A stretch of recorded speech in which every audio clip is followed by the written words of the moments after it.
Hay que recordar que esta es una patología frecuente en niños en cuanto a neoplasias, ¿no? Podemos decir en primer término que son las neoplasias más frecuentes en niños y representa alrededor del 35% de toda la patología oncológica menores de 15 años. Aproximadamente 3.000 niños en Estados Unidos y 5.000 en Europa son diagnosticados de leucemia linfática aguda, uno de los tipos principales, cada año. En nuestro país, en el INEN, esto se ha visto que más o menos va a representar aproximadamente un 38%, con 457 casos por año, pero ha habido un año en que se han reportado 700 casos en menores de 15 años, ¿no? Entonces, este es el resumen de lo que hemos mencionado.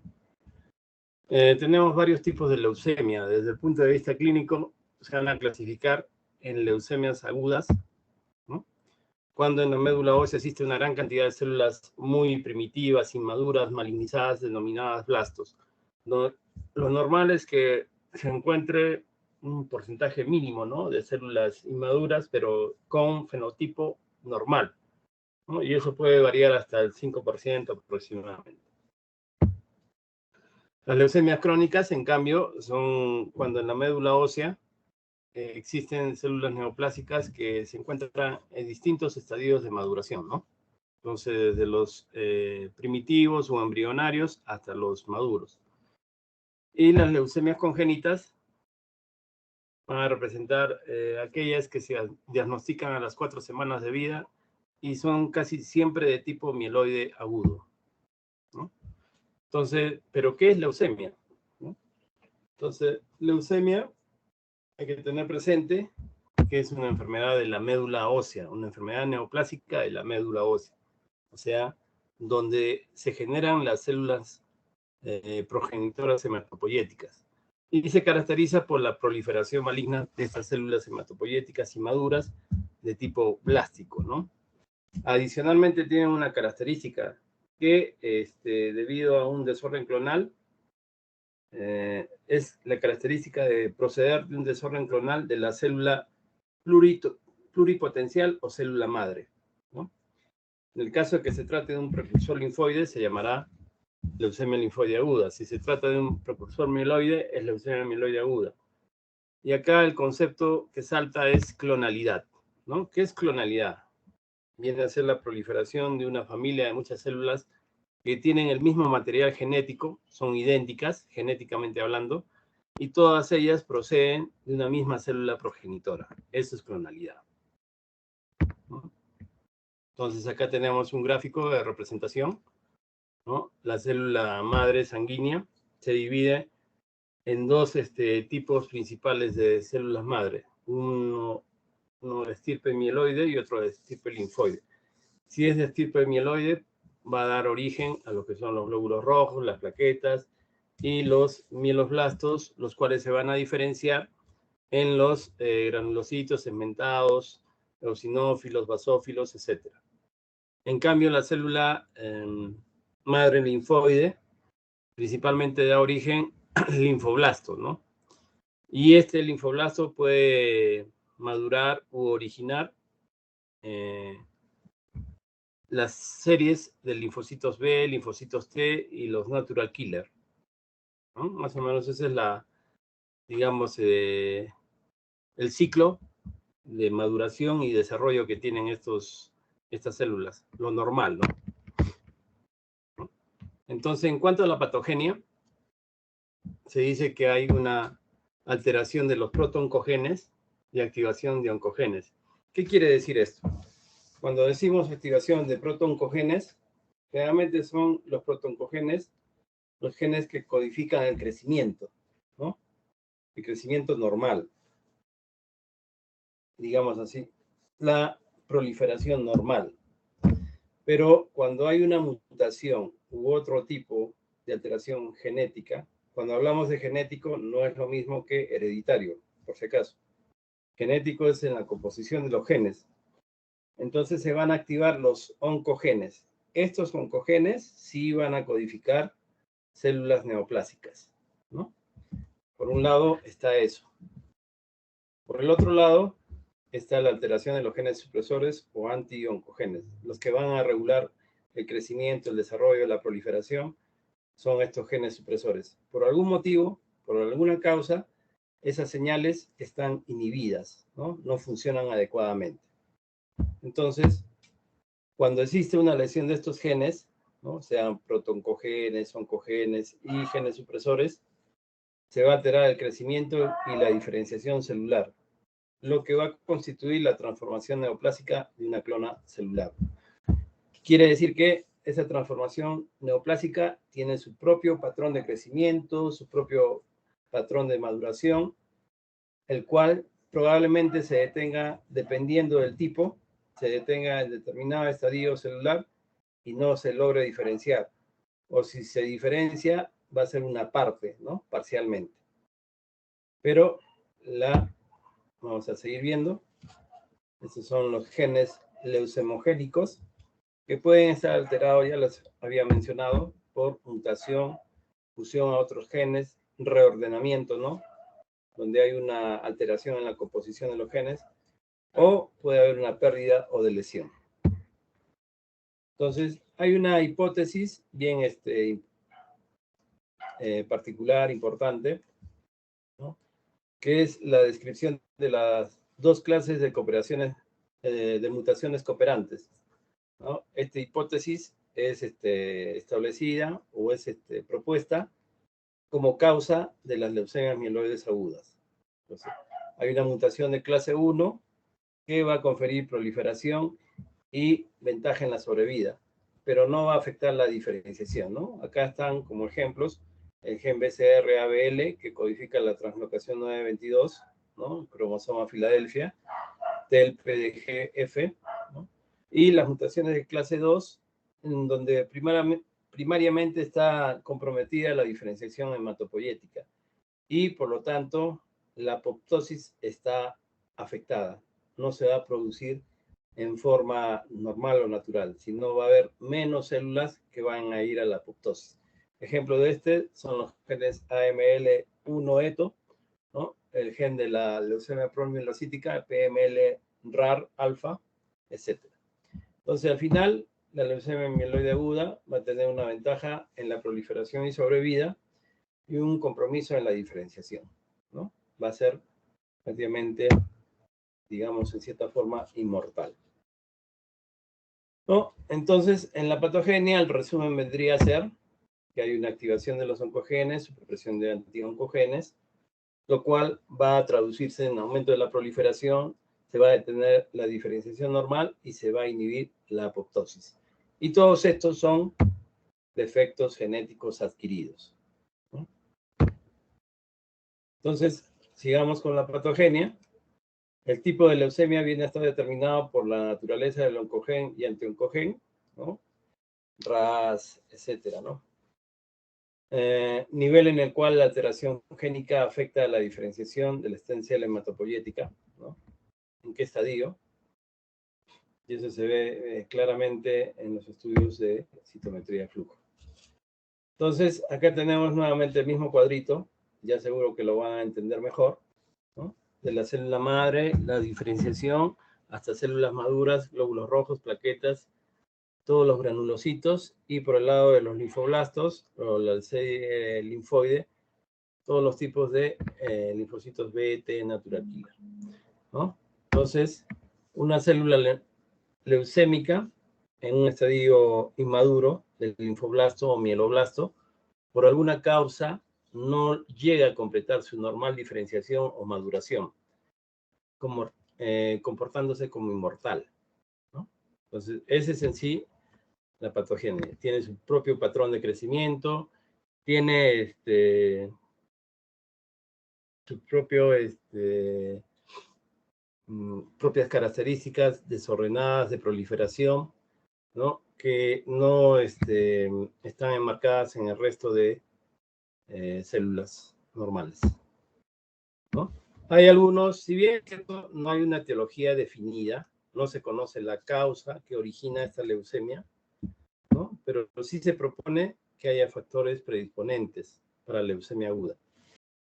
Se dice que el síndrome de Down más o menos predispone entre un 15 a 20 veces en relación a la población general. Otros síndromes, Fanconi, Bloom, Diamond-Blackfan, ¿no? Klinefelter, Turner, son conocidos. Las inmunodeficiencias también, ¿no? Síndrome de Li-Fraumeni vendrían a ser los principales, digamos, factores predisponentes, ¿no? En cuanto a los factores ambientales, acá más bien estarían involucrados un poco las radiaciones ionizantes. Y son esas radiaciones ionizantes las que se usan en los equipos que emiten radiación, ¿no? Puede ser desde una radiografía, pero una radiografía no va a ocasionar mayor alteración. Tendría que hacer una serie consecutiva, ¿no? De placas en un corto periodo, o sea, una exposición grande en corto periodo. Igual para las tomografías, ¿no? No porque se le haga una, dos, tres tomografías, va ya este paciente a predisponerse a leucemia, ¿no? Y obviamente la radiación ionizante también es la que se usa como parte del tratamiento de algunas neoplasias, de algunos cánceres, que es la radioterapia, ¿no? Entonces, están involucrados ahí. Otros medicamentos que se usan como parte del tratamiento en cáncer son los alquilantes, nitrosurias, epipodofilotoxinas. Los derivados del benceno también están involucrados, ¿no? Como componentes orgánicos. Y, por supuesto, también los virus, ¿no? A la cabeza probablemente HTLV1, ¿no? No estoy diciendo que sean los que causan, sino los que pueden predisponer, los que están asociados a un riesgo mayor de presentación de leucemia aguda, ¿no? Entonces, hay una clasificación morfológica que es la clasificación FAB, ¿no? El grupo francés, americano, británico, donde clasifica dos grandes grupos, leucemia linfática aguda y leucemia mieloide aguda, ¿no? Como parte de las leucemias agudas. Puede haber también una leucemia mieloide crónica. Entonces, este cuadro está en relación a la hematopoiesis en la médula ósea, ¿no? Es un poco más extenso que los dos primeros que hemos visto, ¿no? Y al final, la secuencia de diferenciación es la misma, ¿no? A las células maduras. Entonces, esta clasificación FAT nos va a dar en las leucemias linfáticas agudas tres tipos, ¿no? La L1, que vendría a ser la de mejor pronóstico, la más frecuente. La L2, que tiene una variedad más de presentación en adultos. Y la L3, que representa el menos del 1% y es de más pronóstico, ¿no? Esas es más o menos las características de presentación en niños. Entonces, están viendo acá unas láminas, ¿no? De la clasificación morfológica. Unas son células pequeñas, pero bien teñidas, ¿no? Núcleo pignótico. ¿No? Son células que normalmente se distinguen del resto porque son más grandes, ¿no? La L2 ya va a encontrar acá un poco el citoplasma, escaso citoplasma, y la L3 va a haber vacuolas en el citoplasma, ¿no?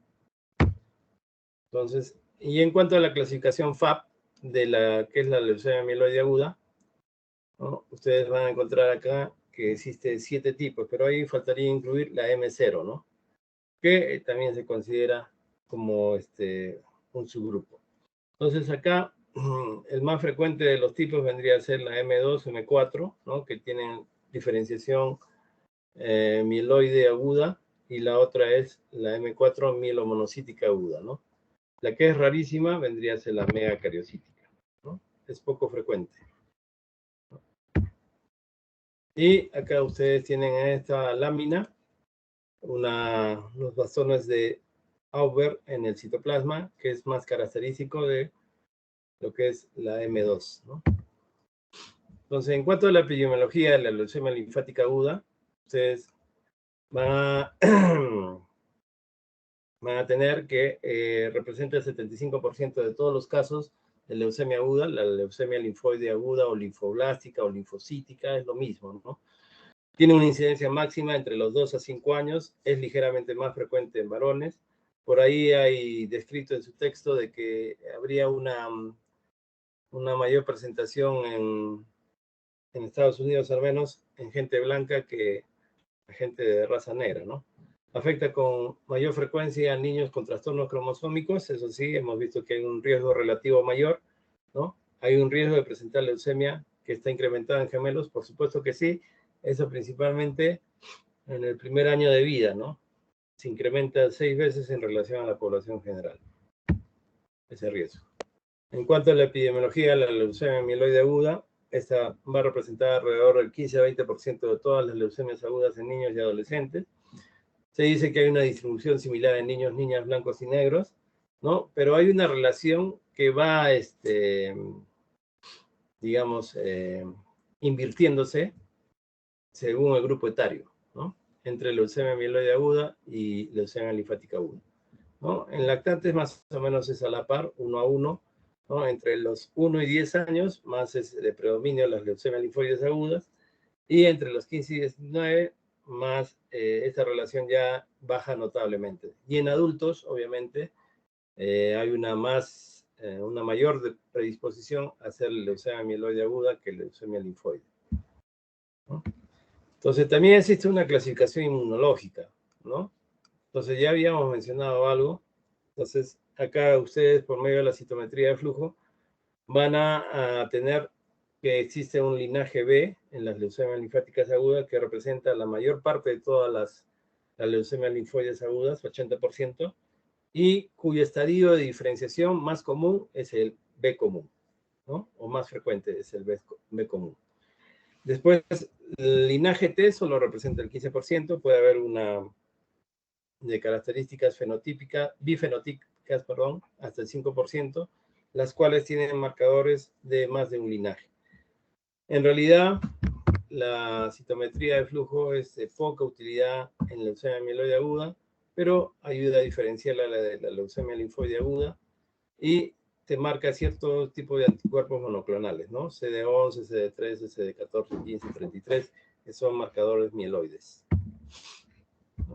En cuanto a la citogenética, que es una de las características también que ayudan a dar un poco pronóstico, se dice que hasta el 90% de las leucemias linfoides agudas tienen anormalidades cromosómicas, que pueden ser en número, ¿no? Que se conoce como ploidía. Si tiene más de 46 cromosomas, es una hiperdiploidía, ¿no? Que esto es el 27%, y si tiene menos de 46 cromosomas, es una hipodiploidía, ¿no? Y esto se asocia con mal pronóstico, ¿no? También están las características estructurales citogenéticas, en las cuales existen translocaciones, siendo las más comunes en un 40%, ¿no? Ahí encontramos a la translocación 922, que es el cromosoma Filadelfia, la 411, la 119, 814, etc. O pueden encontrarse también trisomías, ¿no? La 4 y 10. Una característica en la leucemia mieloide aguda vendría a ser la translocación 1517, que es de promielocítica, y la 821, que es de la M2, como las más frecuentes. De todas las leucemias mieloides agudas, la leucemia promielocítica, que es la M3, es la que tiene mejor pronóstico, ¿no? Hay algunas características clínicas que tienen los pacientes, ¿sí? Los síntomas. Ustedes están viendo este cuadro comparativo en cuanto a la presencia de palidez, que es una de las características más frecuentes en ambos grupos, ¿no? Fiebre también, hay un síndrome hemorrágico, más a predominio de la leucemia mieloide aguda, ¿no? Y poco frecuente son dolores osteomusculares, pérdida de peso. Es bien raro que haya en pacientes con leucemia linfoide aguda, ¿no? Menos del 10%. Otros, cansancio, disnea, etc. Otros signos clínicos que pueden tener estos pacientes con leucemia linfoide, con leucemia aguda, sea linfoide o sea mieloide, ¿no? Como signo clínico característico, van a encontrar ustedes palidez, adenomegalias, visceromegalias, en un porcentaje importante, más del 50% generalmente, ¿no?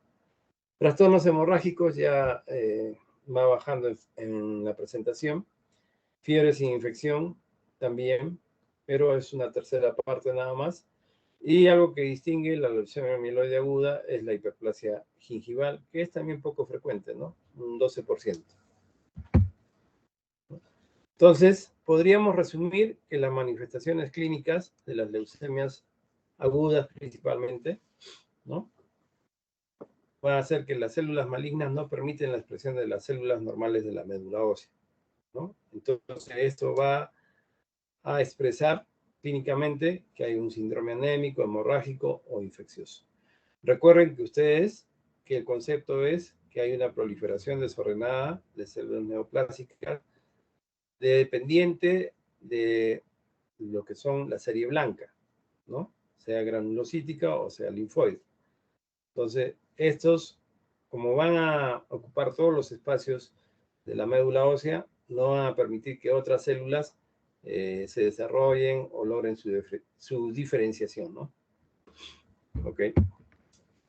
Entonces, también hay manifestaciones extramedulares, ¿no? De la leucemia linfoide o de la leucemia mieloide aguda, ¿no? Por infiltración de órganos. Y esto puede comprometer el nervio óptico, produciendo alteraciones visuales, o haya compromiso de pares craneales, puede infiltrar los testículos, los riñones, los ovarios, puede producir el síndrome de vena cava superior, que es esta obstrucción parcial, ¿no? Extrínseca, que se produce por el aumento de volumen del conglomerado ganglionar, que no permite un adecuado retorno venoso por la vena cava superior a la aurícula derecha, ¿no? Básicamente, la leucemia puede infiltrar cualquier órgano, cualquiera, piel, páncreas, cualquier órgano, infiltración meningoencefálica, obviamente. Entonces, acá ustedes están viendo en la foto algunas manifestaciones, petequias, ¿no? Son esas lesiones puntiformes que miden 0,1, 0,2 milímetros, perdón, centímetros, ¿no? Hepatoesplenomegalia, el ectima gangrenoso, que puede estar asociado con infecciones por Pseudomonas aeruginosa, lesiones en la piel, ¿no?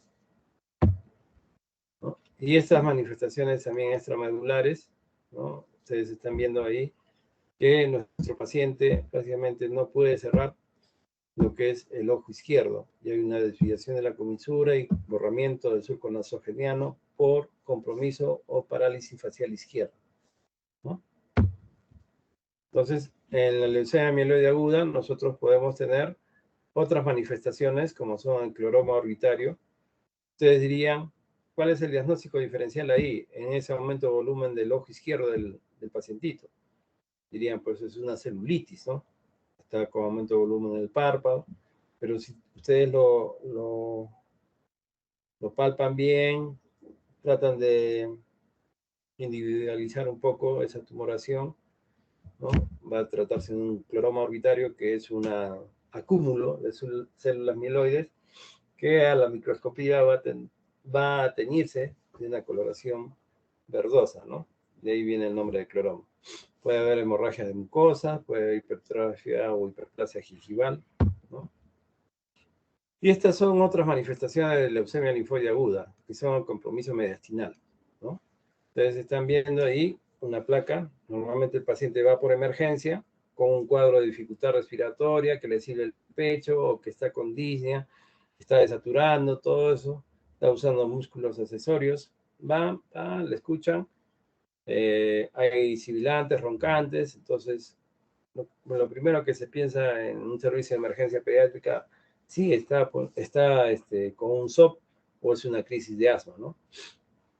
Es válido, pero a veces esta instalación necesita una radiografía para determinar si efectivamente es la causa un broncoespasmo y no vaya a ser una tumoración como la que estamos viendo, que normalmente dibuja la silueta cardíaca en el tórax como si fuese una pera o un zapato sueco, pero en cambio acá parece una pelota, ¿no? Una pelota, una sandía, llámenlo, que hace que toda la arquitectura del mediastino esté involucrada, ¿no? Entonces, el diagnóstico, ¿cómo se realiza? Cuando nosotros encontramos datos sugestivos laboratoriales de insuficiencia medular. ¿Qué es lo que casi siempre vamos a encontrar? Anemia y trombopenia, ¿no? Es más raro que anemia de por sí sea, digamos, la manifestación, la única manifestación del cuadro. Puede haber, pero es raro, ¿no? Después, pancitopenia, sí, puede haber, pero los glóbulos blancos, recuerden, pueden estar normales pueden estar bajos, pueden estar elevados, ¿no? Y bueno, por ahí hay una característica, pues que a veces hay predominio de linfocitos, ¿no? El diagnóstico se realiza a través del aspirado medular. A veces se realiza biopsia de médula ósea porque el paciente previamente se le ha puesto corticoides, ¿no? Entonces, ahí se distorsiona un poco porque se destruyen células neoplásicas, tanto circulantes como a nivel de la médula ósea, que distorsionan el diagnóstico, ¿no? A veces no logran tenerse la cantidad necesaria de blastos patológicos, ¿no? Fenotipo patológico. Que normalmente se hace el diagnóstico con 25 a 30%, aunque están proponiendo últimamente que con 20% de blastos patológicos, de fenotipo patológico, ya sea el diagnóstico, ¿no? Otros exámenes de extensión que son necesarios vendría a ser la radiografía de tórax, la ecografía de abdomen pelvis, y siempre las imágenes se realizan según el compromiso del órgano afectado, ¿no? Entonces, acá tenemos un poco las estrategias de estudio de las leucemias agudas, ¿no? Datos de laboratorio, que les había mencionado ya, una visitopenia, generalmente, ¿no? La morfología en el aspirado de médula ósea, donde vamos a decir que son células que tienen las características de L1, L2, L3, ¿no? El inmunofenotipo que se determina por medio de la citometría de flujo, que prácticamente se ha convertido en el estudio más determinante, porque a través de la cuantificación por medio de los anticuerpos monoclonales se determina el fenotipo, si es patológico o normal, de una población o de una muestra que se extrae de la médula ósea. Biología molecular o genética molecular, sí, porque ahí se determina si está asociada con alguna de las alteraciones principales, aunque en nuestra población de verdad que hay unas características genéticas moleculares distintas al resto de la población mundial, ¿no? La citogenética, ya les había mencionado, está alterada en número o en estructura, y la hibridación in situ con inmunofluorescencia por hibridación in situ a través de la técnica de Fish. Entonces, acá hay una premisa que con morfología convencional, solo una aspirada de médula ósea como único medio diagnóstico, se pueden cometer errores, ¿no? Diagnósticos y terapéuticos hasta en el 20% de los casos. O sea, no es suficiente muchas veces solo realizar una aspirada de médula ósea para estudiar morfología, sino debe ser un estudio completo, ¿no? Morfología y también citometría de flujo, ¿no? Entonces, puede haber también problemas con la clasificación FAB, o sea, morfológica, porque no todas las leucemias agudas tienen 30% de blasto, que les había mencionado, que es el punto de corte, aunque eso está bajando últimamente, ¿no? Porque hay translocaciones específicas. Se va a excluir en esta morfología las leucemias bifenotípicas, ¿no? Porque no se pueden determinar las características del fenotipo patológico que se hace por la citometría. No se incluyen las leucemias multilínea u otras poco frecuentes. Información esencial para el tratamiento y pronóstico, ¿no? Entonces, el inmunofenotipo, ¿no? Ustedes están viendo que estos marcadores inmunológicos van a permitir reconocer estirpes o tipos celulares, ¿no? Establecer sus grupos, definir poblaciones, ¿no? Estadios de maduración. Es posible reconocer antígenos en membrana o citoplasma, y los cuales tienen alguna característica específica, ¿no? Y acá está un poco la clasificación que nos da el inmunofenotipo a través de la citometría de flujo, ¿no? Ustedes están viendo ahí desde la célula hematopoyética pluripotencial cómo pasan los distintos estadios, ¿no? Y según los marcadores que se detecten con estos, en esa muestra, con los anticuerpos monoclonales, se va a determinar qué estadio de maduración tiene, ¿no? Si es un pre-temprano, pre-B, o si es transicional, o si es un linfocito B maduro, igual para las células T, ¿no? Ok. Y acá algo resumido, ¿no? Este cuadrito del inmunofenotipo, ¿no? Donde están las características y correlacionado con lo que son las alteraciones cromosómicas. ¿Cuál es el diagnóstico diferencial de la leucemia aguda? ¿No? Puede ser con otras neoplasias que infiltran la médula ósea, ¿no? Caso del neuroblastoma, sarcoma Ewing, rhabdomyosarcoma, retinoblastoma, linfoma no Hodgkin, o también la isquiocitosis de célula de Langerhans, ¿no? Que tiene algunas características de compromiso ganglionar, etc. Con trastornos no neoplásicos, pero sí hematológicos, tipo anemia plástica o el síndrome mielodisplásico, que vendría a ser como un estadio pre-leucemia. Con problemas como la mielofibrosis, ¿no? Con problemas de PTI, ¿no? O sea, entonces, si es que ha habido un sangrado importante y el número de plaquetas han sido demasiado bajo, entonces la pérdida de sangre probablemente haya disminuido tanto la hemoglobina como de por sí el efecto en la PTI haya destruido las plaquetas, ¿no? Con otros trastornos ya de tipo transitorio, ¿no? O congénito, ¿no? Con problemas de mononucleosis infecciosa, con problemas de artritis reumatoidea, ¿no? Infecciones a la cabeza, brucelosis, salmonelosis, donde existe fiebre persistente, ¿no? Citomegalovírus, fiebre reumática, etc. Entonces, el tratamiento de la leucemia linfoide aguda depende del grupo de riesgo, ¿no? ¿Qué es lo que se busca con el tratamiento inicial? Se busca erradicar la leucemia de la médula ósea y restablecer la hematopoiesis, que el paciente ya no sea tan dependiente de las transfusiones. Que se usa generalmente 3 o 4 agentes de quimioterapia, con lo cual se logra una remisión en la inducción del 98%. La primera etapa se conoce, o la primera fase de tratamiento se conoce como la inducción a la remisión, ¿no? ¿Es necesario tener un tratamiento con quimioterapia intratecal? Por supuesto que sí. El cerebro, los testículos son santuarios donde no penetra bien o adecuadamente la quimioterapia sistémica. Entonces, las fases de tratamiento: inducción, consolidación, profilaxis del sistema nervioso central, intensificación y mantenimiento, ¿no? El tratamiento de la leucemia mieloide aguda, ¿no? También va a buscar erradicar la leucemia de la médula ósea y restablecer la hematopoiesis, ¿no? Acá sí baja un poco el porcentaje de remisión que se consigue en la inducción hasta 80%. Hay pacientes que debido a la agresividad de la leucemia y pueden fallecer por infección o hemorragia hasta un 10%. Acá es más necesario que en la leucemia linfoide aguda el trasplante de progenitores hematopoiéticos, lo cual va a mejorar sobrevida, que es una alternativa más de tratamiento, no es que sea tampoco la cura, ¿no? Necesidad de tratamiento, de soporte transfusional y de antibióticos, al igual que la leucemia linfoide aguda, ¿no? Entonces, de repente, nuestro paciente presenta complicaciones, ¿no? Y en esas complicaciones nosotros tenemos que estar atentos porque de repente el paciente, por no tratar las complicaciones o por no detectarlas a tiempo, puede fallecer y no en sí mismo por la misma enfermedad neoplásica, ¿no?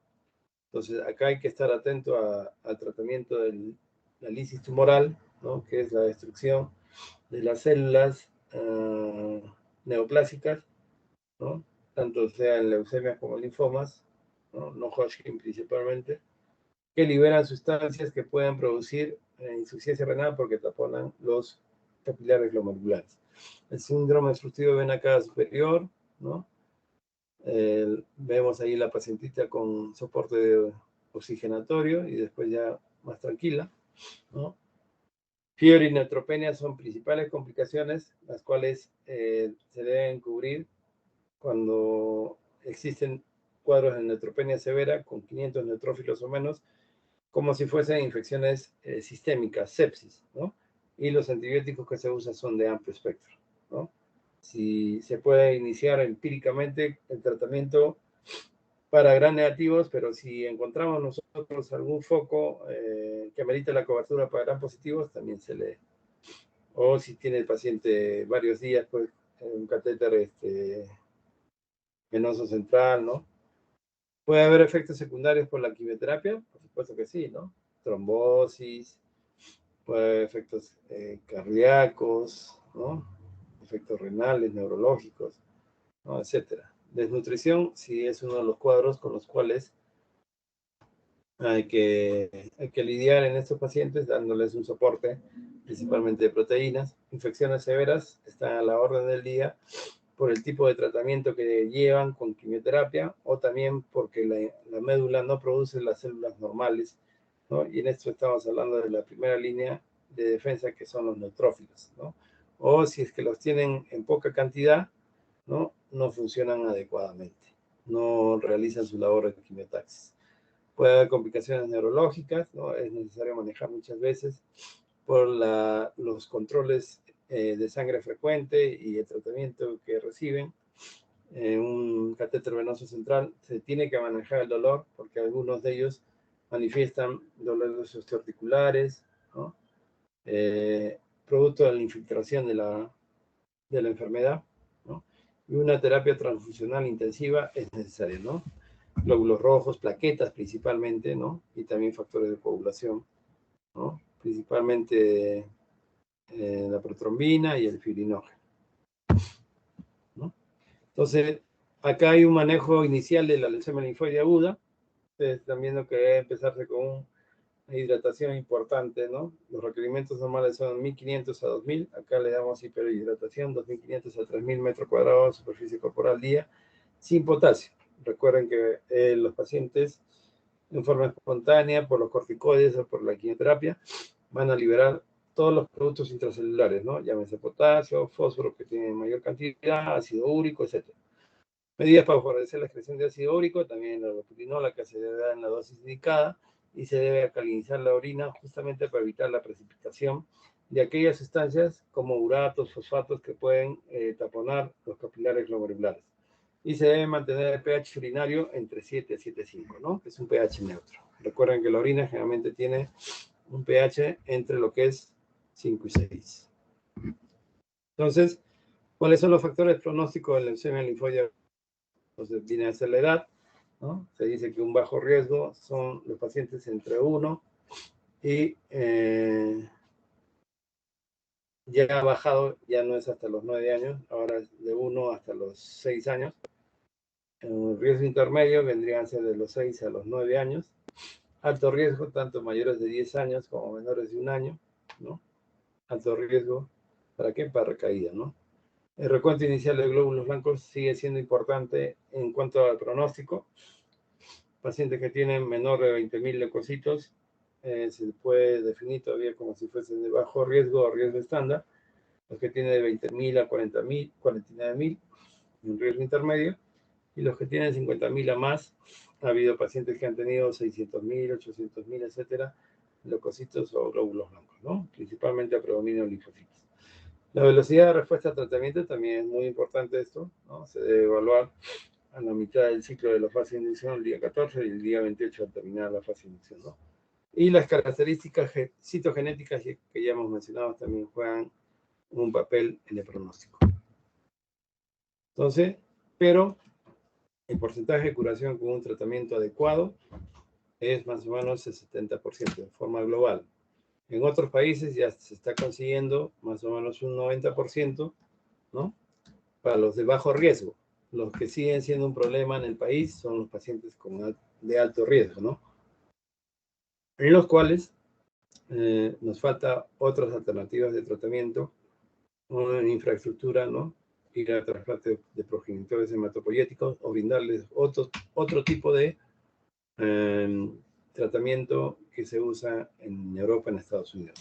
Entonces, conviene aclarar que este porcentaje de niños curados es un grupo de niños que van a poder crecer, estudiar, trabajar, tener hijos, etcétera. Se van a curar total y realmente.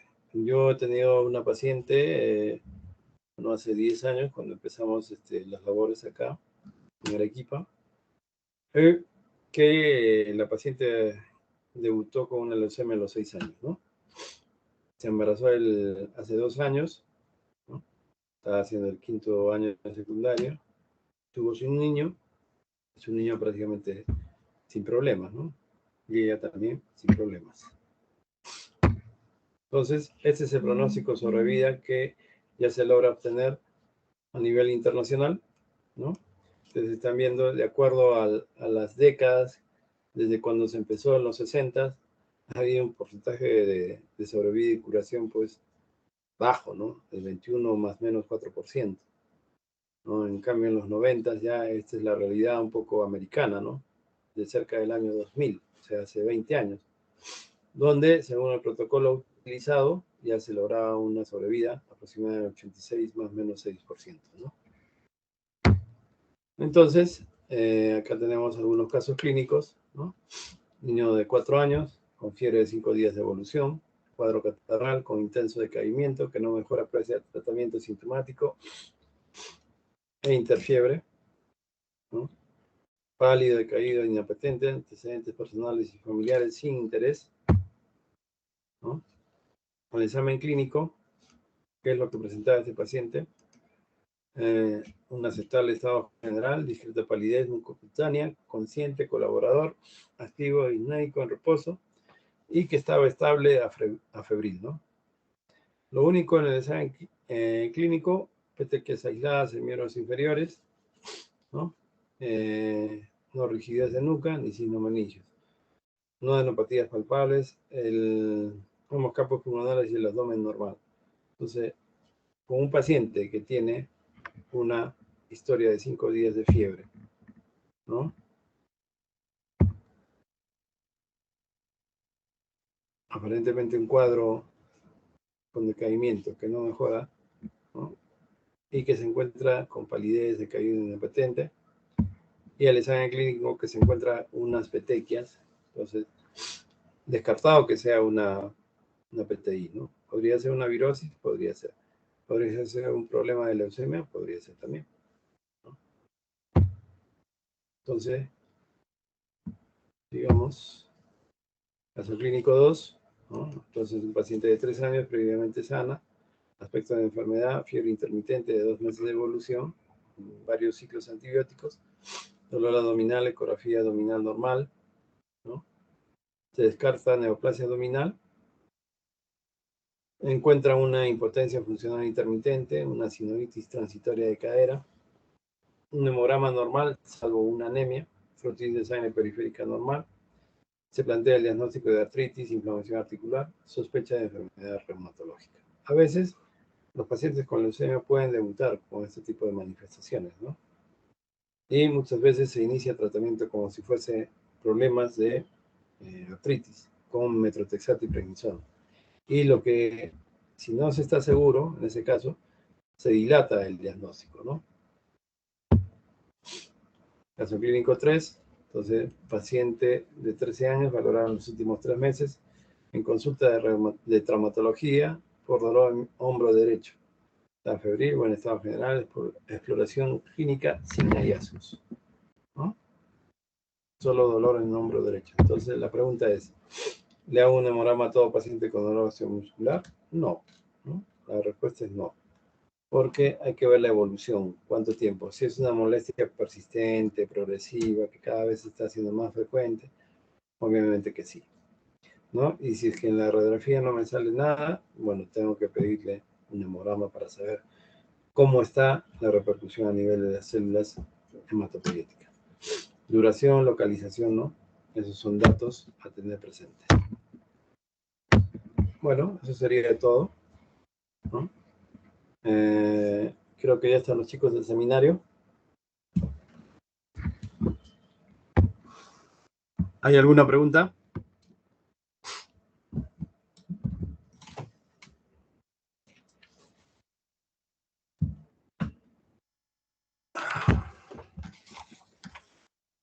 Antes de empezar el seminario, bueno, no me han hecho llegar las diapositivas que les pedí, ¿no? Y lamentablemente eso es algo que no debe suceder, ¿no? Ustedes son el grupo, ¿qué grupo son? Grupo 2, doctor. Grupo 2, ya. Antes de exponer cada uno su parte, tiene que decir su nombre, ¿ya? Entonces, hasta ahora estoy esperando sus diapositivas, ¿ah? Si no me entregan sus diapositivas, no van a tener nota.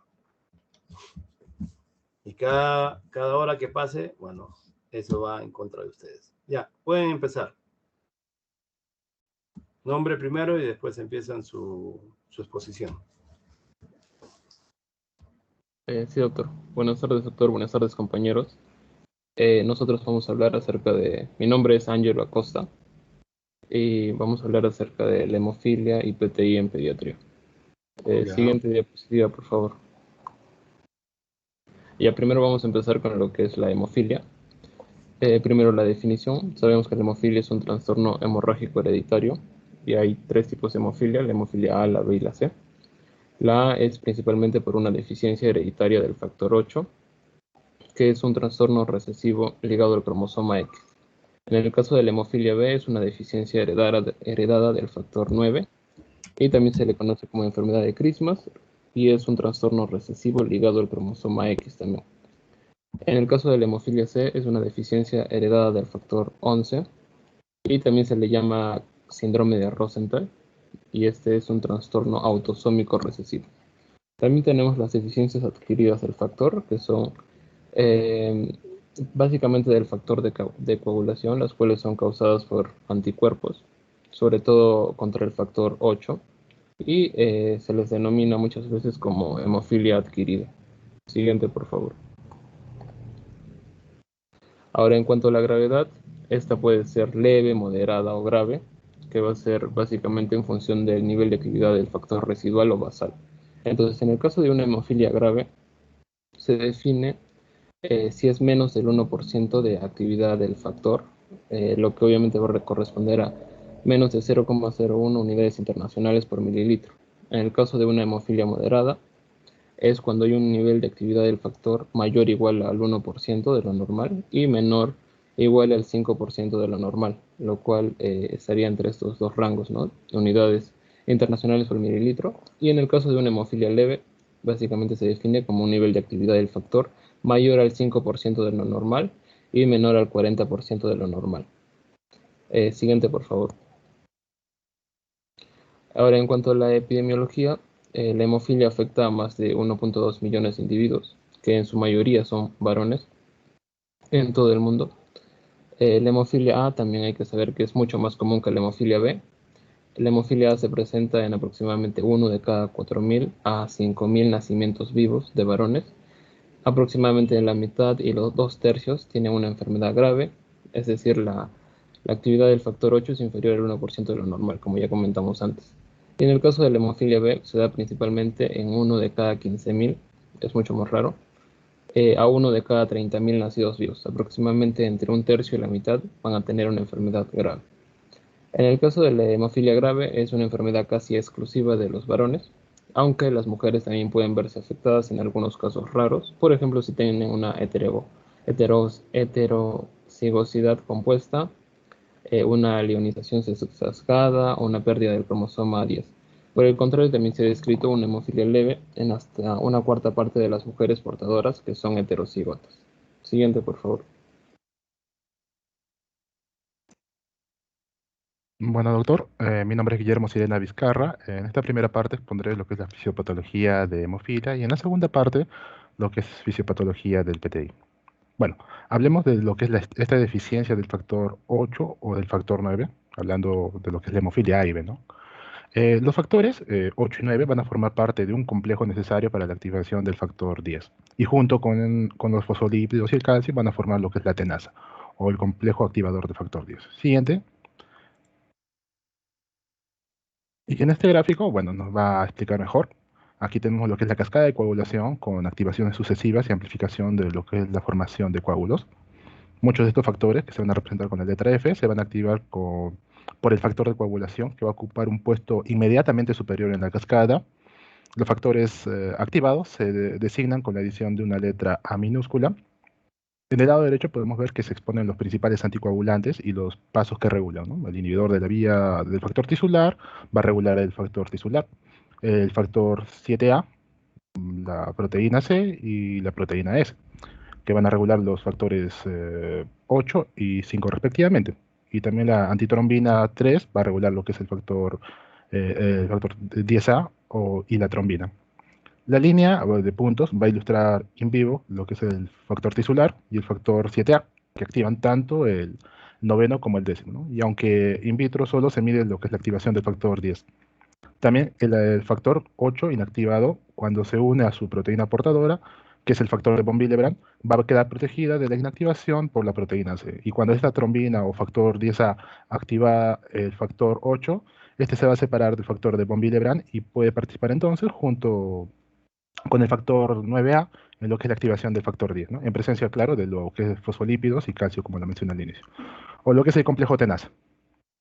Y el factor 13A va a establecer enlaces cruzados en los coágulos de fibrina y aumentar su estabilidad, ¿no? Lo que es la precalecrina, creína, el cininógeno de alto peso molecular y el factor 12 se muestran en azul, como podemos verlo, que aunque contribuyen en el tiempo de coagulación, en el tiempo de tromboplastina parcial, no poseen un papel fisiológico en la coagulación. Y en resumen, in vivo, o sea, haciendo un resumen de todo este cuadro, in vivo el complejo formado por el factor 7A y el factor tisular de la activación 9 para lo que es la activación de la coagulación, ¿no? En el laboratorio este tiempo de protrombina va a medir la activación del factor 10 por el factor 7, por lo que sus resultados son normales en los que son enfermos con deficiencia del factor 8 y 9 respectivamente. Siguiente, por favor. Y bueno,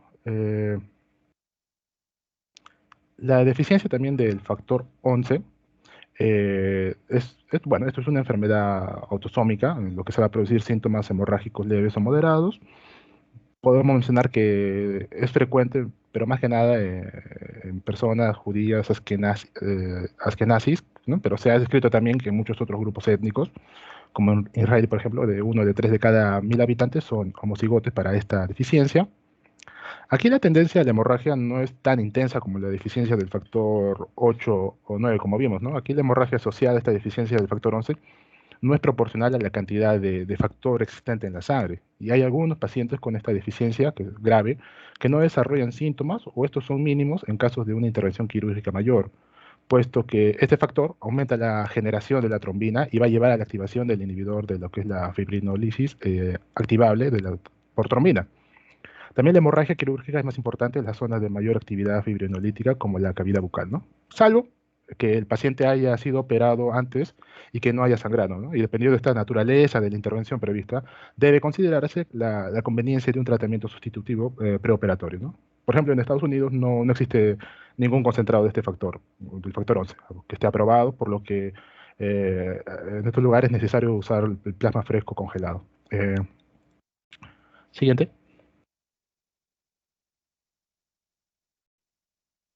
Y bueno, las hemorragias durante estas intervenciones de menores pueden controlarse con presión local. También que los pacientes con extracciones dentales han de seguir de cerca o pueden beneficiarse del tratamiento con un inhibidor de la fibrinólisis, como el ácido aminocaproico o el ácido tranexámico, tratando con plasma solo en caso de hemorragia, ¿no? Y en los pacientes con déficit de homocigoto del factor 11, este tiempo de tromboplastina también suele ser más largo que en los enfermos con déficit de homocigoto del factor 8 o del 9. Aquí la paradoja de este factor del tiempo de tromboplastina más largo, en combinación con menos síntomas, resulta sorprendente porque se debe al hecho de que el factor 7A puede activar el factor 9 in vivo, como lo mencioné anteriormente. Y la deficiencia de este factor, del 11, se confirma mediante análisis específico, ¿no? También que la administración de entre 10 a 15 mililitros de plasma a kilogramo hace que el valor plasmático se eleve al 20 al 30% de esta cifra, que suele bastar para controlar lo que son las hemorragias moderadas. También cuando se desea obtener concentraciones más elevadas de este factor, del factor 11, disculpen, suele ser necesarias las infusiones frecuentes, ¿no? Y como la semivida de este factor es mayor a 48 horas, en general no es difícil mantener lo que es las concentraciones adecuadas. Y también que las hemorragias articulares crónicas rara vez constituyen un problema de los pacientes con déficit del factor 11, ¿no? Y en la mayoría de los casos, la deficiencia solo preocupa cuando se prevé una intervención quirúrgica importante o cuando existe un segundo defecto hemostático subyacente, como por ejemplo el factor de von Willebrand, que más adelante lo hablarán mis compañeros. Siguiente. Buenas tardes, mi nombre es Estefanía Ampuero y voy a continuar con lo que es manifestaciones clínicas y diagnóstico. Vamos a tener que en la mayoría de los lactantes con hemofilia, principalmente de tipo severa, van a presentar dentro del primer año a 1 año y medio de vida moretones faciales que van a ser fáciles de aparición, hemartrosis, sangrado debido a una lesión oral y también vamos a tener que, en cuanto a los tipos de hemofilias, una deficiencia del factor 11 en la hemofilia C se va a distinguir clínicamente de las hemofilias A y B por la ausencia de hemorragias articulares y musculares espontáneas y también por su incidencia en personas de cualquier sexo, a diferencia de las hemofilias A y B severas, que generalmente las hemorragias espontáneas no son características, aunque también pueden ocurrir. También observamos un cuadro donde se pueden ver las manifestaciones clínicas en los tipos de hemofilia A y B. Siguiente, por favor. En cuanto al diagnóstico, vamos a tener que en las situaciones clínicas en que se debe considerar el diagnóstico de hemofilia, ya sea en recién nacidos o lactantes o niños, en los recién nacidos o lactantes van a tener presencia de hematomas musculares en los sitios de administración de vitamina K o en el sitio de las vacunas. También van a tener hemorragia intracraneal, cefalohematoma, hematomas también en los sitios de venopunción. Y en el caso de los niños, cuando empiezan a caminar, puede aparecer hematomas en los glúteos, en las piernas, también hemartrosis en los tobillos y rodillas, y sobre todo en los pacientes que tengan hemofilia tipo severa. También se puede observar en el corte del frenillo del labio superior en los pacientes que hayan tenido un traumatismo. Van a presentar esta localización habitual del frenillo, una hemorragia persistente, que es característica de estos pacientes. Entonces vamos a tener que es necesaria la determinación del nivel del factor para cada tipo de hemofilia para hacer el diagnóstico. Y también en los pacientes con antecedentes familiares se aconseja realizar un diagnóstico temprano a través de la obtención de sangre del cordón umbilical para determinar el nivel del factor, y en el caso de los neonatos masculinos, de madres portadoras o con posibilidades de serlo. Siguiente, por favor. En este cuadro podemos observar los niveles de severidad de la hemofilia y vemos que dependen del nivel plasmático del factor, y también apreciamos sus características en los episodios hemorrágicos y sus características. Siguiente, por favor. Y bueno, aquí tenemos las recomendaciones de sospecha y la confirmación diagnóstica en el caso de hemofilia. Tenemos primero que la hemofilia se va a sospechar en varones con antecedentes familiares por línea materna de hemofilia que tengan o no manifestaciones hemorrágicas espontáneas o desproporcionadas. Algunos ejemplos son las hemorragias articulares, las hemorragias que no guarden relación con el grado del trauma, la hematuria y la hemorragia por extracciones dentales o trauma dentario. Segundo, tenemos que ante la sospecha se sugiere solicitar un hemograma completo con plaquetas, con lámina periférica, tiempo de protrombina y tiempo de tromboplastina parcial activada. Y ante la presencia de esta tromboplastina parcial activada, sea prolongada, se sugiere realizar la prueba de mezcla con pulse de plasma normal. Tercero, se sospecha de presencia de inhibidores en aquellos pacientes hemofílicos con hemorragia más frecuente o excesiva que no respondan al tratamiento convencional, y también en aquellos con hemofilia B con reacción alérgica al tratamiento. Y en este caso sería un tamizaje para los inhibidores que se debe realizar luego del 5.º día de exposición o cada 3 meses hasta el 20.º día de exposición, y luego cada 6 a 12 meses, y es obligatorio antes de los procesos invasivos o quirúrgicos. Y finalmente tenemos el examen que va a confirmar la enfermedad, que es la cuantificación del factor 8 para la hemofilia A o el factor 9 para la hemofilia B, que van a ser por debajo del 40%. Y la confirmación diagnóstica va a estar hecha a cargo de un hematólogo. Siguiente, por favor. Y finalmente aquí tenemos un flujograma que explica todo lo que ya he mencionado para hacer el diagnóstico de hemofilia. Siguiente, por favor.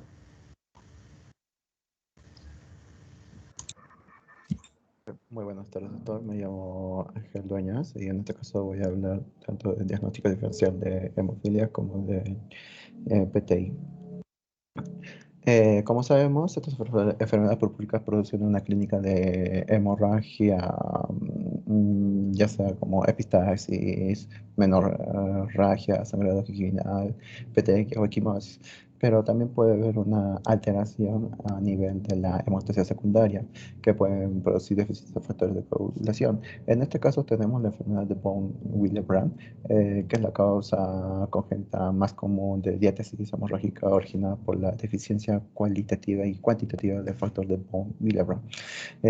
Tiene una herencia autosómica dominante y tiene tres tipos. El primer tipo es un déficit cuantitativo parcial de este factor. El segundo tipo tiene un déficit cualitativo y aparte consta de 4 subtipos. Y el tercer tipo es de un déficit grave con niveles bajos o incluso indetectables del factor de von Willebrand. Aparte también tenemos la enfermedad de Bernard-Soulier, que presenta una trombocitopenia leve, ausencia de gamma, de glicoproteína 1B, y las plaquetas son gigantes y el nivel de factor de von Willebrand en este caso son normales. Siguiente, por favor. También tenemos una hemofilia adquirida que se da por una desregulación del sistema inmune o también por un aumento de la actividad de los linfocitos T. También se da porque no se fija bien el complemento o por un polimorfismo del dominio B. En cuanto a las patologías por PTTA prolongado, se puede dar por anticoagulante lúpico o también por una hemofilia C. Y también está incluido aquí la hemofilia adquirida. Siguiente.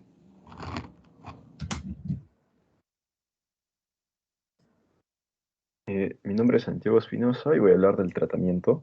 Bueno, vamos a tener dos escenarios. Primero, un riesgo vital inmediato, que es este cuadro, y va a formularse unas recomendaciones sobre la dosis y también la duración del tratamiento con factores de coagulación para las hemorragias, ya sea tanto del sistema nervioso central, una hemorragia digestiva alta o también de la cavidad oral. Como vemos, tenemos una dosis inicial y va a aumentar la actividad del factor entre el 80 y el 100%. Vamos a tener un intervalo de administración. Para la hemofilia tipo A va a ser cada 8 horas por un mínimo de 24 horas. En cuanto a la hemofilia tipo B va a ser en este caso cada 12, igual por un mínimo de 24 horas. Y en cuanto a la duración del tratamiento, tiene que ser por al menos 15 días. Luego, en los casos de que no haya un riesgo vital inmediato, bueno, vimos que hay una revisión sistemática que encontró que el reemplazar este factor de coagulación en 3 condiciones hemorrágicas que no comprometen la vida, que esas van a ser la hemartrosis, la hemorragia muscular y la hematuria, van a tener un efecto en la disminución de disfunción y discapacidad a largo plazo en los pacientes. Y es por ello que se considera que el reemplazo del factor va a tener un balance beneficioso y con un riesgo mínimo para el paciente. Bueno, en el caso de la hemartosis, el nivel deseado va a ser de un 40 al 60% y la duración de tratamiento va a ser 1 o 2. En cuanto a en la muscular superficial, igual va a ser de un 40 al 60%. Y en caso de tener una hematuria, va a ser del 50%. Ahora también vamos a tener otra opción que es la desmopresina, la DDABP, que su nombre completo es la vasopresina 1 de amino 8 de arginina, que también es conocida solamente como por sus siglas DDABP. Este es un análogo sintético de la vasopresina y que lo que va a hacer es elevar los niveles plasmáticos del factor 8 y el factor de von Willebrand. Ahora, antes del uso terapéutico se debe probar la respuesta en cada paciente en vista de que las diferencias entre una persona y otro son considerables. Y bueno, la respuesta a la desmopresina se administra ya sea por vía intranasal, eh, que es, que es más variable y por lo mismo también va a ser menos previsible. Tenemos un intravenoso que va a ser de 4 miligramos por mililitro, otro que también es intravenoso y subcutáneo, que es de 15, y una presentación que es la de spray nasal, que es de 150 miligramos. En cuanto a la profilaxis, bueno, la profilaxis es el tratamiento con concentrado del factor que se va a aplicar a la vía intravenosa para prevenir hemorragias. Fue concebida porque se vio que en pacientes con hemofilia moderada y un nivel de factor de coagulación mayor a 1, rara vez padecían hemorragias espontáneas y tenían una mayor preservación de la función articular. Ahora vamos a tener una profilaxis a demanda, una continua, primaria, secundaria y terciaria, y una profilaxis intermitente.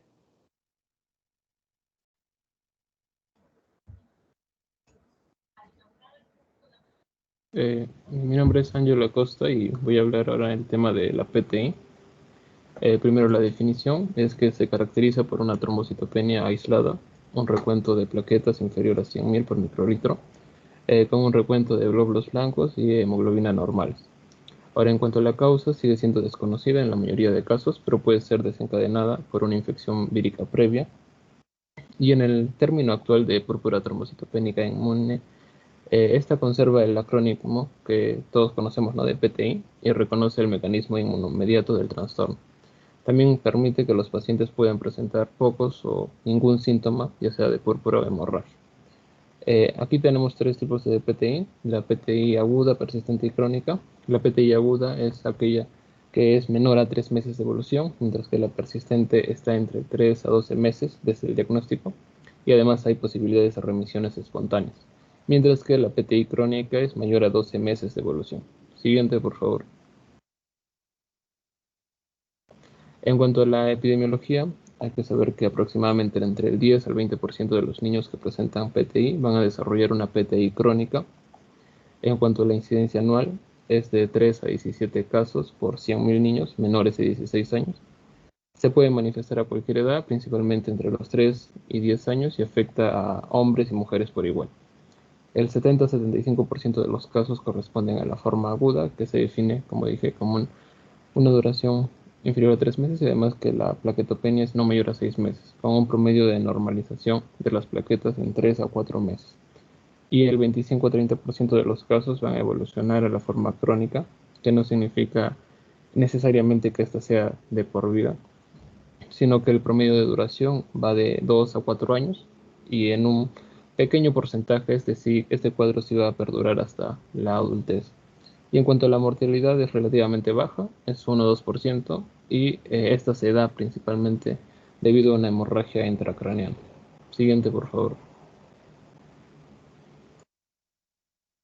Bueno, doctor, soy Guillermo Sirena nuevamente, hablando de la fisiopatología, pero esta vez de PTI.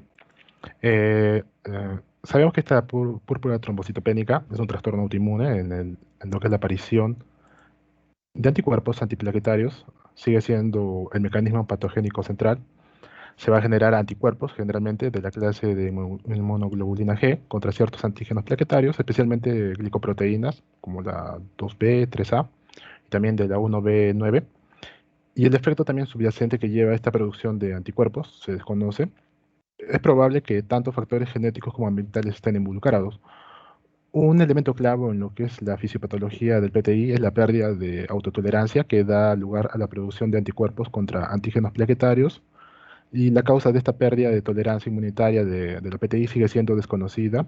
Se sabe que entre el 50 al 60% de los casos de PTI infantil existe el antecedente de enfermedad viral reciente, desarrollando entre 1 a 4 semanas después de anticuerpos dirigidos contra la superficie plaquetaria. También se desconoce la razón por la que algunos niños responden a una infección común desarrollando una enfermedad autoinmunitaria.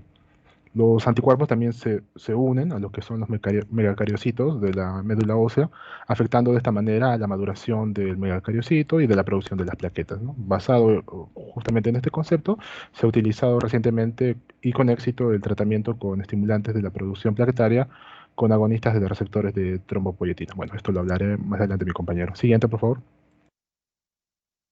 Y bueno, este es un gráfico de manera simplificada de la fisiología del PTI.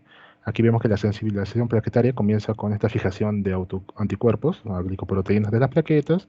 También vemos, bueno, se ve un poquito el complejo anticuerpo antígeno, que es captado y fagocitado por macrófagos u otras células presentadoras del antígeno, fundamentalmente en el vaso. Y también las glicoproteínas son degradadas a péptidos, expresándose el de novo de la superficie de las células APC, ¿no? O sea, de la presentadora de antígeno. a través de lo que son las moléculas de la clase 2, ¿no? De lo que son los antígenos leucocitarios humanos. Y estas glicoproteínas son presentadas de nuevo en la célula T helper colaboradora mediante la presencia de moléculas coestimulatorias para la activación de linfocitos T, ¿no? Y como son antígenos y su ligando es el C40, bueno, las células T helper también activadas van a producir esta citoquina, ¿no? ¿Cuál es? Las interleucinas 2 y el interferón, que van a promover la diferenciación de la célula B y la producción de anticuerpos, ¿no? La célula T también va a regular, o las células reguladoras o las TREX, normalmente van a inhibir lo que es una activación de este T helper y la proliferación celular, pero su función en lo que es la PTI está afectada. Y los anticuerpos, o mejor dicho, los autoanticuerpos también se unen a lo que son los megacariocitos de la médula ósea, afectando de esta manera lo que es la maduración del megacariocito y la producción de plaquetas, ¿no? Y una vía alternativa de esta destrucción de plaquetas es justamente por las células T tóxicas autorreactivas. Y justamente estas células T reactivas, en lo que es la médula ósea, también podrían inhibir lo que son la megacariopoiesis y la trombopoiesis, aunque esto no ha sido aún demostrado, ¿no? Y el papel de las infecciones, bueno, tales como Helicobacter pylori, no ha sido tampoco completamente aclarada, pero se ha demostrado reactividad cruzada entre los antígenos bacterianos y las glicoproteínas de la plaqueta. Siguiente, por favor. Soy Stephanie otra vez y en cuanto a las manifestaciones clínicas de estos pacientes van a presentar en los que tengan síntomas un cuadro brusco de aparición de lesiones purpúricas en la piel con presencia de petequias, púrpura y equimosis, y también puede asociarse sangrado de mucosas con epistaxis, gingivorragia o sangrado digestivo leve. En los pacientes que presenten sangrado con repercusión clínica significativa van a ser escasos, aproximadamente en un 3% de los casos, y las hemorragias a nivel visceral o articular van a ser excepcionales. Y la complicación más grave es la hemorragia intracraneal. También no va a ser posible predecir qué niños van a desarrollar o no esta hipertensión. Luego también tenemos una clasificación en función de los síntomas y signos, en donde tenemos aquellos con ausencia de síntomas o con síntomas leves como la presencia de equimosis y petequias, epistaxis leves ocasionales y muy poca interferencia con la vida normal. Luego tenemos aquellos con síntomas moderados que presenten lesiones muculocutáneas más graves, epistaxis más importante y menorragia. Y finalmente aquellos con síntomas graves con episodios hemorrágicos que requieran transfusiones u hospitalización y los síntomas interfieren seriamente con la calidad de vida. Siguiente.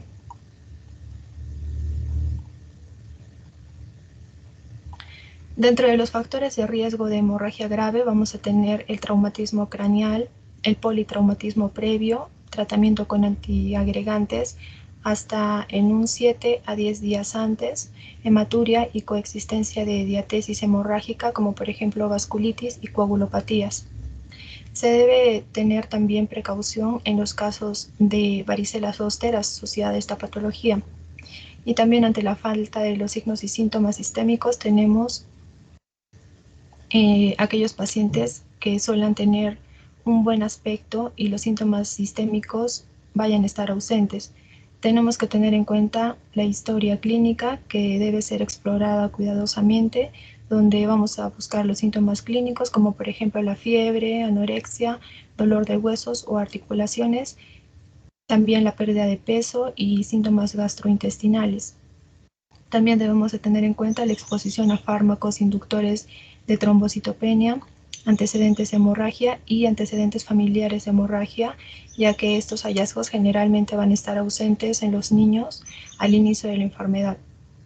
También en los niños que tengan antecedentes de hematomas o hemorragias que se remonten a unos 6 meses, en donde durante la sintomatología puede o no estar activa y en el examen físico no se va a encontrar un agrandamiento significativo de los ganglios linfáticos o del hígado o del vaso, aunque el vaso puede estar levemente agrandado hasta en un 10% de los casos. Siguiente. Para el diagnóstico se debe realizar una historia clínica detallada y una exploración física completa que permitan descartar otras enfermedades hematológicas o situaciones que de forma secundaria puedan ocasionar trombocitopenia. En el examen físico se suelen constatar lesiones purpúricas a nivel de la piel, y para los niños con una presentación que sea de aparición repentina de una erupción petequial o hematomas en un niño que por lo demás pueda parecer que esté bien, se puede establecer un diagnóstico presuntivo de esa patología según algunos criterios. Siguiente. Anterior. El primer criterio sería el recuento de plaquetas menor a 100 microgramos por litro, a 100.000 microgramos por litro, y también un hemograma completo normal con recuento diferencial de leucocitos y hemoglobina y reticulocitos. También no se va a encontrar anomalías en el frotis de sangre periférica y no debe haber evidencia de hemólisis o blastos. También tenemos la prueba de antiglobulina directa negativa, y si no hay hallazgos en la anamnesis y en la exploración física que sugieran otra causa de trombocitopenia, los hallazgos que sugieren un diagnóstico diferente de esta enfermedad incluye el agrandamiento de los ganglios linfáticos, el hígado o el vaso, y también algunos síntomas sistémicos como por ejemplo fiebre, anorexia, dolor de huesos o articulaciones, y también tener en cuenta los antecedentes familiares de trombocitopenia o hemorragia de etiología desconocida. Siguiente, por favor. Finalmente, acá vemos los diferentes exámenes de ayuda diagnóstica según la Sociedad Española de Pediatría en un primer estudio básico y los exámenes complementarios posteriores. Siguiente.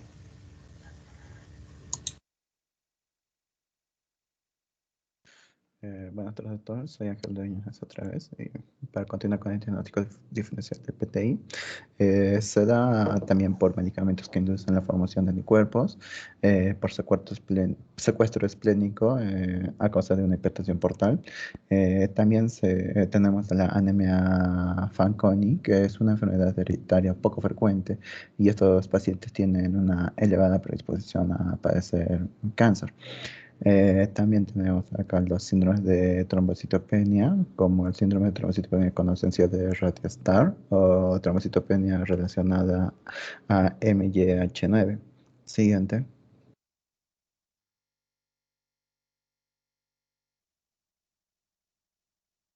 Ok. Los trastornos medulares que interfieren en la producción de plaquetas, estos inducen anomalías tales como alteración de la síntesis de eritrocitos y leucocitos. Esto se puede observar en un hemograma. También hay los procesos de destrucción no inmunitaria de plaquetas, como el síndrome hemolítico urémico y la coagulación intravascular diseminada. También tenemos la trombocitopenia inducida por heparina, hiperesplanismo a causa de una hepatopatía o por trombosis de vena porta. También tenemos la trombocitopenia autoinmunitaria en aquellos pacientes que tengan lupus, VIH, linfoma, síndrome proliferativo autoinmunitario, etc. Y por último tenemos el síndrome de Wiskott-Aldrich, que va a estar presente en los varones jóvenes con trombocitopenia y plaquetas pequeñas y que hayan tenido anteriormente episodios de eczema o infecciones a repetición. Siguiente.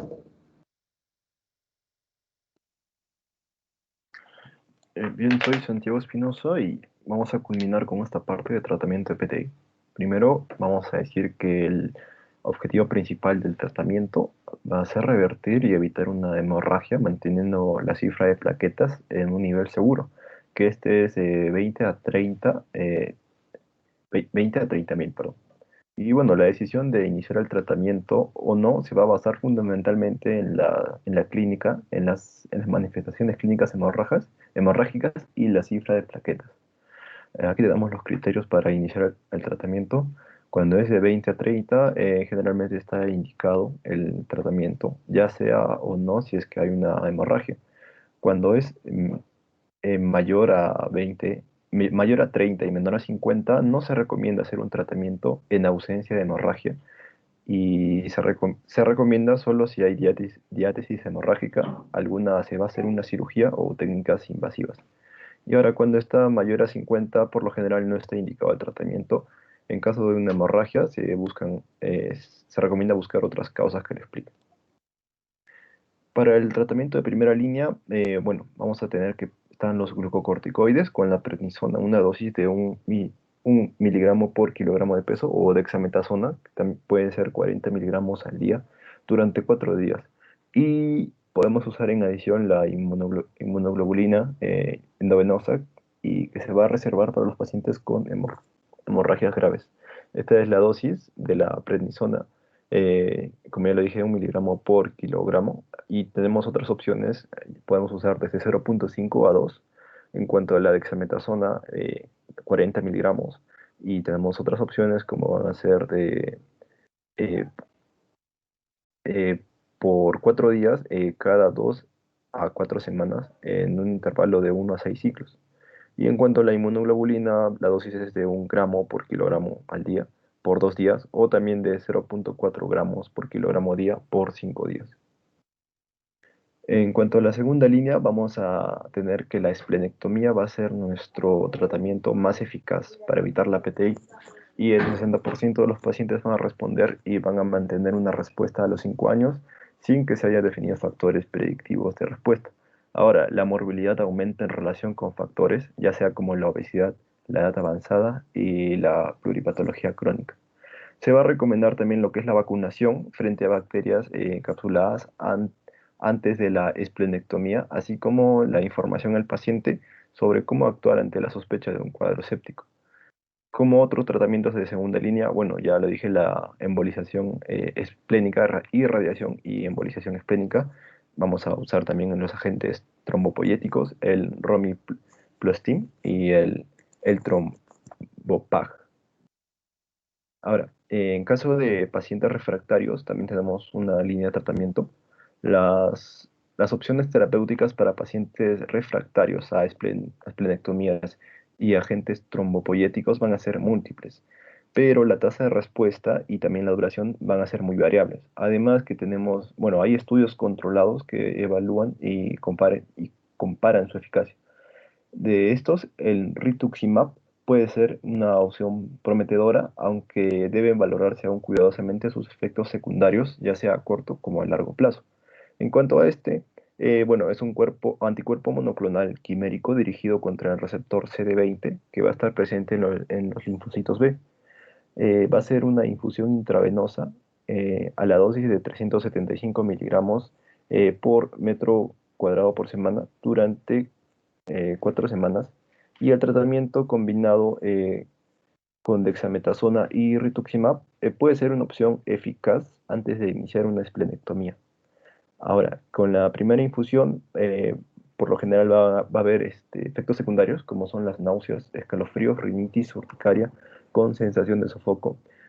Puede haber también una hipertensión, una erupción, fiebre, prurito y irritación de garganta e hipotensión. Todos estos síntomas van a estar muy ligados a la primera infusión, y con las secuentes ya se van a hacer un poco más raras e infrecuentes. Esta es la bibliografía que hemos usado, y eso sería todo en cuanto a nuestra exposición. Gracias. Bueno, ¿alguna pregunta?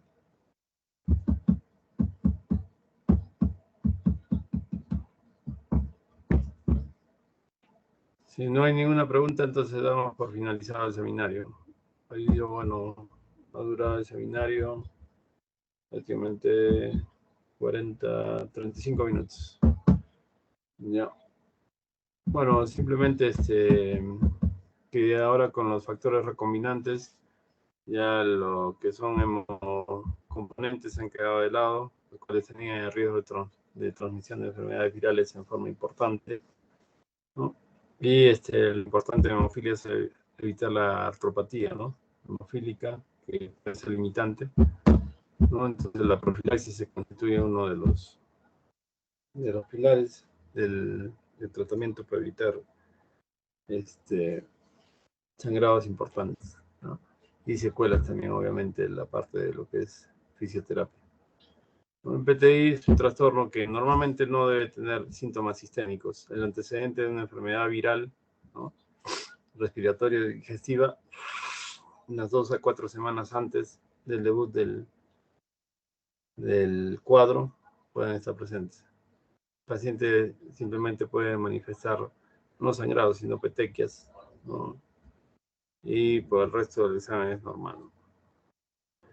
Muy bien, si no hay preguntas, creo que ya eso es todo. Y damos por finalizado el seminario. Muchas gracias, doctor. Ya, hasta luego. Chao, chao. Hasta luego, doctor. Gracias. Hasta luego, doctor.